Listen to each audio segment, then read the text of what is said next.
Dans cette leçon sur le recadrage, c'est un truc très important. Les recadrages, tu les fais quand tu es sur des vidéos en 16 neuvième, tu les fais quand tu es sur des vidéos en 4 tiers ou autre, parce qu'il faut toujours essayer de trouver une manière d'améliorer ce que tu as fait au tournage et d'exploiter la meilleure partie de l'image. Donc là, on va voir comment on peut améliorer tout ça. Et ça fait partie des finitions. C'est-à-dire que vraiment, tu le fais dans cet ordre-là, une fois que tu as bien avancé le montage, c'est le petit truc en plus, si tu veux. Idéalement, tu ne le fais pas forcément le même jour, tu peux le faire plus tard, ça te permet de revenir avec un œil frais sur le montage, et ça te permet de pouvoir voir les choses qu'il faut gommer, les choses qui attirent ton attention alors qu'elles ne devraient pas, etc., etc. Ou les plans des fois qui sont mal cadrés, ou alors où tu as fait des petites erreurs. Donc là, l'opportunité, c'est de rattraper tes erreurs, et d'aller un peu plus loin, quand il n'y a pas d'erreur particulière, mais d'aller un petit peu plus loin, pour être sûr qu'on est encore une fois bien focus, qu'il n'y a pas de parasites, et qu'on est à fond sur le message et concentré sur rendre quelque chose de qualité. On a pas mal avancé dans le montage, donc là on a la musique, on a la structure, on a encore un petit problème audio à régler je crois, mais globalement l'audio est plutôt propre en termes de... Donc quand je dis propre, c'est en termes de coupe, etc. Pas forcément en termes de niveau, puisque les niveaux on va les faire plus tard. Du coup, ce qui nous reste à faire avant de faire un petit peu d'étalonnage, c'est tout simplement de recadrer les images, de faire des mouvements si on a besoin de mouvements, voilà, de corriger, d'observer un petit peu l'image pour être sûr que chaque image soit bien cadrée, qu'il n'y ait pas de parasites, qu'il n'y ait pas de problème dans l'image. Je sais pas, par exemple, voilà, on voit ce bout de radiateur ici, c'est pas très joli. Donc du coup, ce bout de radiateur, on peut zoomer et l'enlever. Donc ça, de toute façon, c'est prévu parce que moi, tous mes cadres au tournage, je les fais un peu plus larges. Donc je cadre, je mets bien comme je veux, et après, j'agrandis un petit peu ma focale. Donc je fais un plan toujours un peu plus large pour pouvoir zoomer. Tout ça avec bien sûr parcimonie parce que selon ton objectif, tu as pas le même aspect sur un visage quand tu es à 20 mm ou à 35 mm. Donc je fais ça dans une certaine mesure pour pas que ça déforme trop l'image. Parce que c'est vrai que avoir des interviews faites en trop grand angle, c'est pas très joli pour les visages. Donc ça c'est un truc important à garder en tête si c'est toi qui tournes tes images. Du coup on va tout regarder encore une fois et on va faire des zooms. D'abord je te montre juste un petit truc parce que tu peux voir que la timeline ne ressemble pas à ce qu'elle ressemblait dans la leçon précédente. Donc du coup, je te montre comment on modifie un peu cet aspect-là. Tu vas ici dans les réglages de timeline. Là, bien sûr, on peut réafficher le waveform. Ici, tu te rappelles, c'est pour faire plusieurs timelines avec plusieurs tabs ici. Donc ça, moi, ça ne m'intéresse pas pour l'instant. Après, tu as les options ici. Donc tu peux avoir les images tout le long. Tu vois, des images comme ça tout le long. C'est assez pratique pour te repérer. Maintenant, ça, c'est des choses qui sont lourdes à charger. Donc c'est comme les waveforms, si tu peux les éviter, ou si ton projet est vraiment gros, ne les utilise pas. Ensuite, l'autre option, c'est ça, où là, tu as juste une image au début et à la fin. Ça, c'est une bonne alternative et c'est assez pratique. Moi, j'aime bien utiliser ça. Après, tu as cette alternative-là. Donc, ça, c'est pratique quand tu commences à avoir beaucoup de pistes. Admettons, tu as 8 ou 10 pistes ici. C'est intéressant d'avoir ça. Dessous, tu as la hauteur des pistes. Donc, la hauteur des pistes, tu vois que là, on peut les agrandir. Là, on peut les agrandir aussi. Si on passe ici, c'est pareil. Elles sont grandes aussi. Mais elles sont plus grandes. Tu as plus de latitude en fait, puisque là, tu as les images. Donc, si on passe là, tu vois que les pistes sont pas aussi grandes.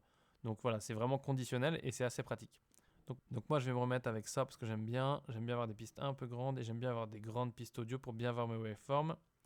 Je remets mes waveforms et là, je suis nickel.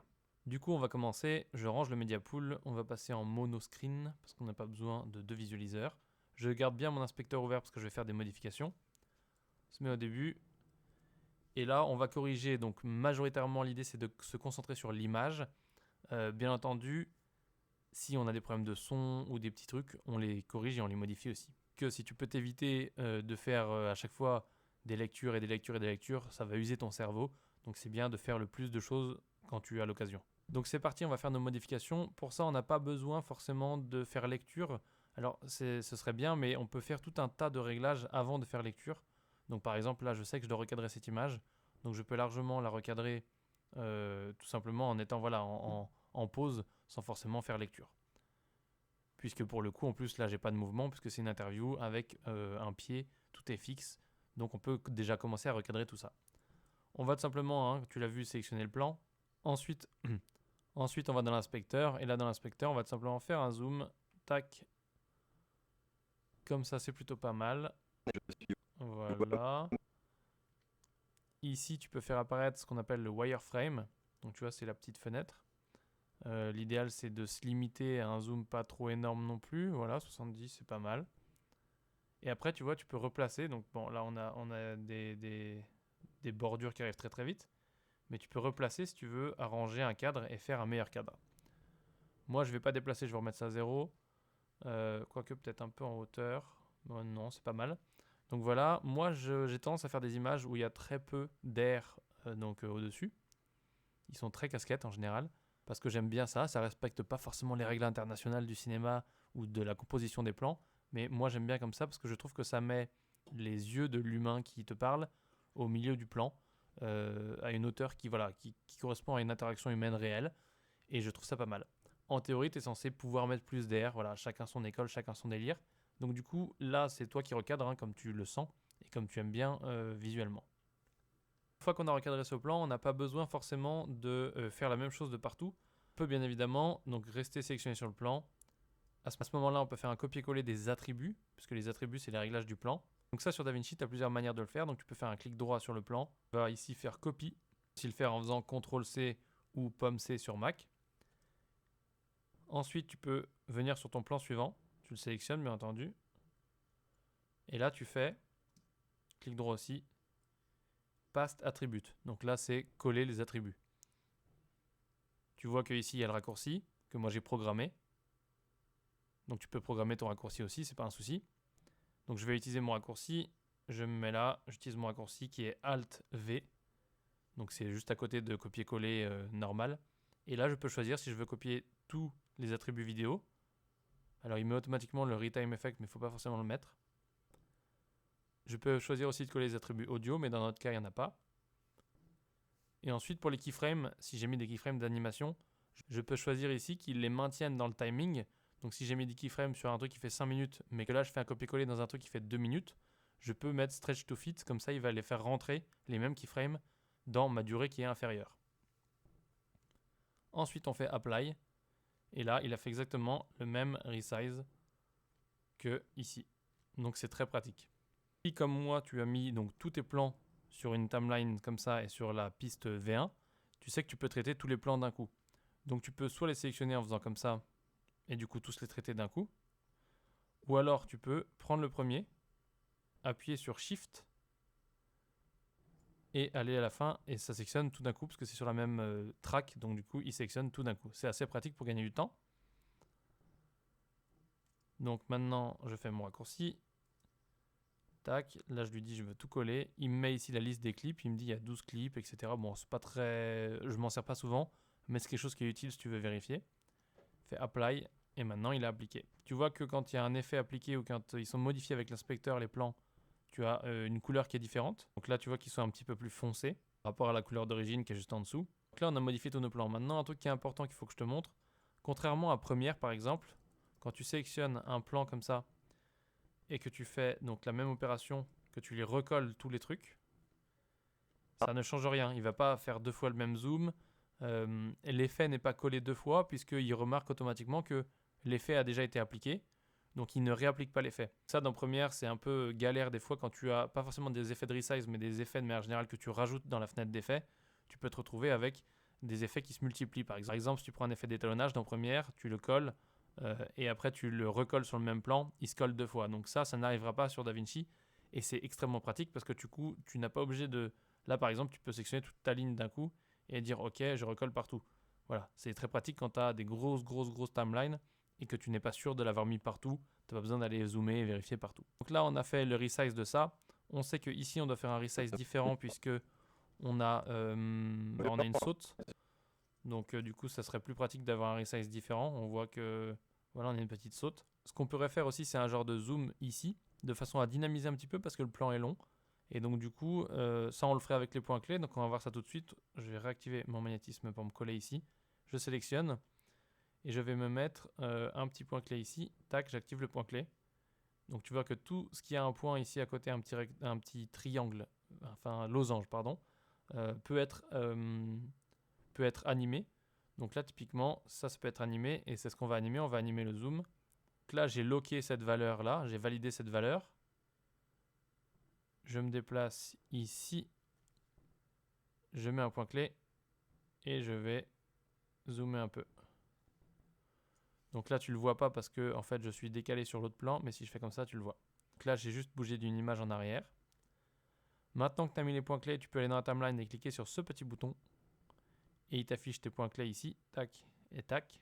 Si tu veux plus de détails, tu peux cliquer sur cette petite flèche et bien sûr agrandir un petit peu. Et là, il te montre, donc tu as un zoom en X et un zoom en Y et il te montre les points clés individuels. Donc ça, si tu as beaucoup de choses à régler, ça peut être pratique. Nous, on n'a que le zoom, donc on va rester comme ça. Ensuite, ici, tu as la courbe. Donc là, pareil, qui te permet de faire, de pousser un peu plus les zooms et de travailler. Ça, on s'en sert plus pour les vitesses, mais ça peut te servir pour animer un logo, par exemple, ou autre. Tu vois, ça marche comme une courbe, hein. Il suffit juste de la déplacer. Tu peux bien entendu te déplacer ici et rajouter des points. Et après, bouger ces points. Et du coup, ça zoome, tu vois automatiquement le résultat. Donc ça, c'est pratique. Maintenant, c'est pas forcément le plus pratique parce que même si elle est intégrée et qu'elle est bien foutue la courbe, moi je préfère régler avec les valeurs ici parce que je suis plus sûr. On va maintenant regarder ce que ça donne. Ouais, sauf que du coup là, c'est plus le bon truc puisque ma courbe a foutu le bazar. Donc je vais remettre à 0, je vais ici et je remets tout le groupe à 0 ou alors je vais ici et je remets que mon paramètre à 0. Donc je vais faire celui-là. Tac. Il remet tout à 0 et je peux reconstruire mon effet normalement. Donc là je suis à 1000. Je vais me mettre ici. 1000 ça veut dire 1 en fait, ou même 0. Donc du coup quand tu fais ici un zoom de 40, là tu as fait un... On fait le zoom. Et donc là on a bien notre petit zoom comme ça, on fait play. J'ai entamé mes recherches sur internet, j'ai été voir.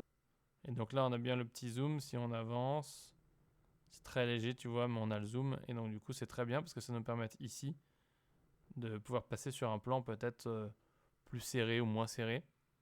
Donc on peut faire pareil, on peut faire un dézoom, on peut faire ce qu'on veut comme animation.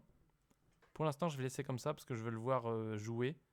Et puis on va regarder les autres plans.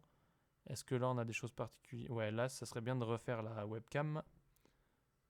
Voilà, si on peut zoomer comme ça, c'est parfait. Comme ça, on voit plus la webcam. On enlève encore des parasites parce que c'était pas super joli. Bien sûr, il y a un petit peu d'étalonnage à faire, mais on n'en est pas là. Là, typiquement, il y a un peu d'étalonnage à faire. J'aurais bien aimé ne pas avoir ça dans l'image, mais ça, il aurait fallu le faire au tournage parce que là, on ne pourra pas zoomer.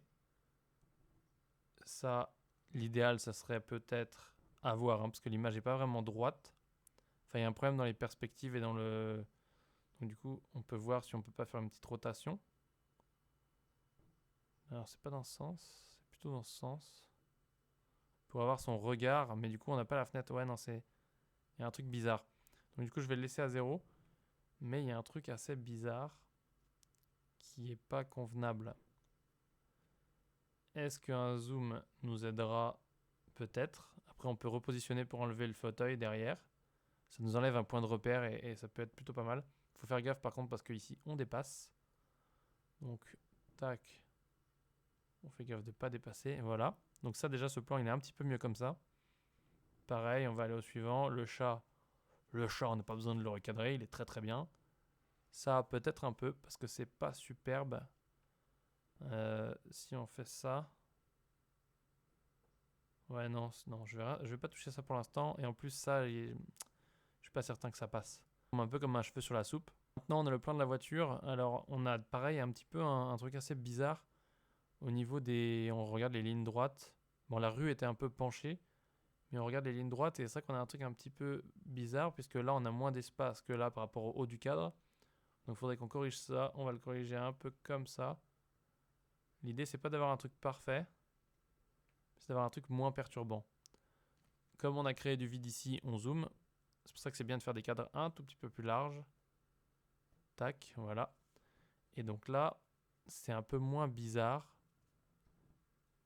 Si on regarde la barrière derrière, c'est un peu moins bizarre. Du coup, ça passe un petit peu mieux. Les arbres bougent, tout bouge, c'est nickel. On passe au plan suivant. Donc ça, il n'y a pas grand chose à refaire, mis à part, bien entendu, la webcam. Parce qu'on veut vraiment pas la voir, elle n'est pas superbe.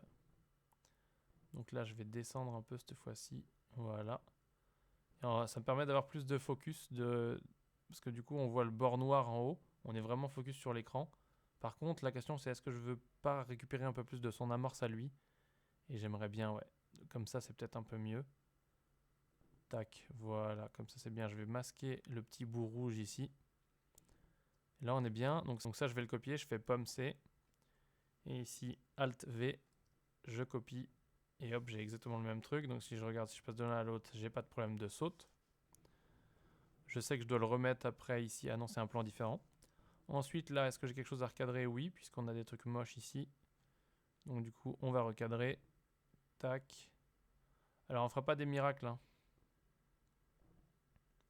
Je pense qu'il faut pas aller trop loin parce qu'il faut qu'on comprenne quand même que c'est un écran.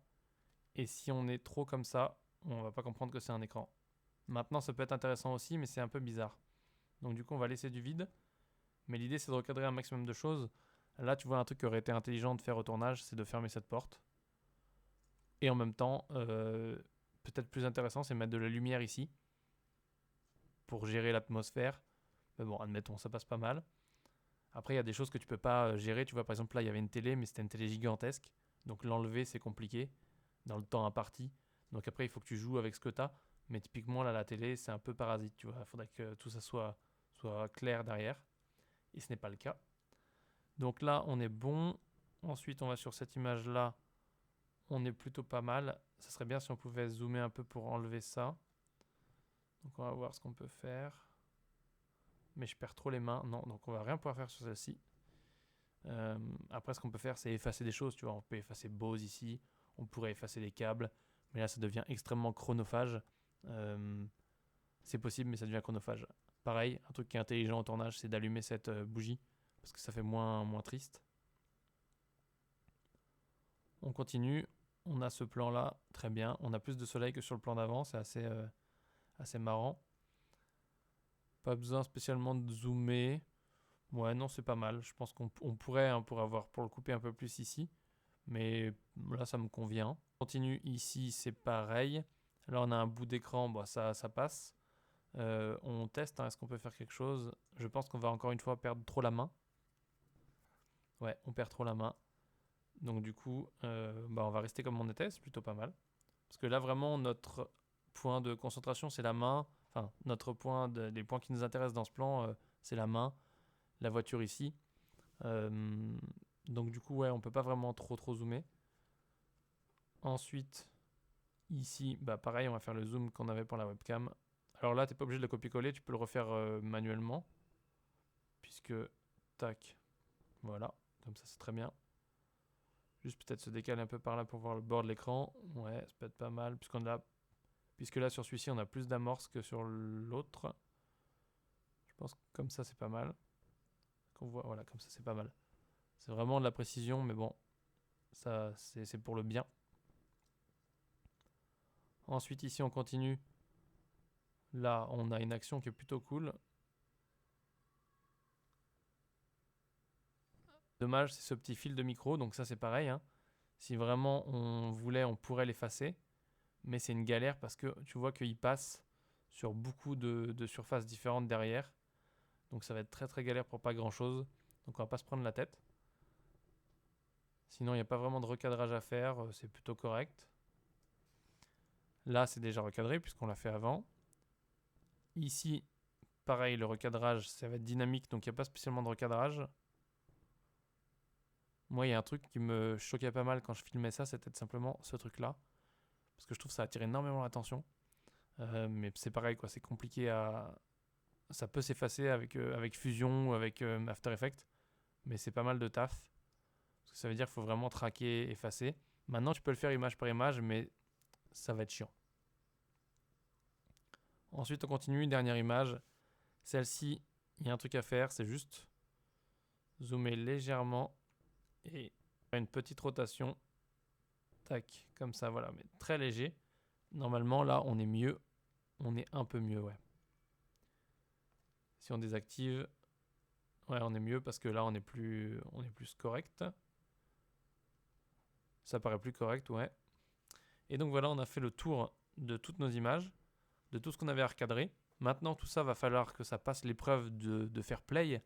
Donc une fois que tu fais play, tu vas tout simplement voir si ça marche, si tu perds pas des bouts d'image ou autre. Et puis du coup, voilà, c'est plus ou moins fini pour cette étape-là. On va passer à l'étape suivante. Je te remercie d'avoir regardé cette leçon. Maintenant que tu l'as terminée, tu peux la noter en haut à droite à l'aide des petites étoiles. Tu peux aussi écrire en commentaire un résumé de ce que tu as compris et bien entendu poser tes questions. Tu peux aussi cliquer sur Terminer en bas à gauche pour valider ton avancement.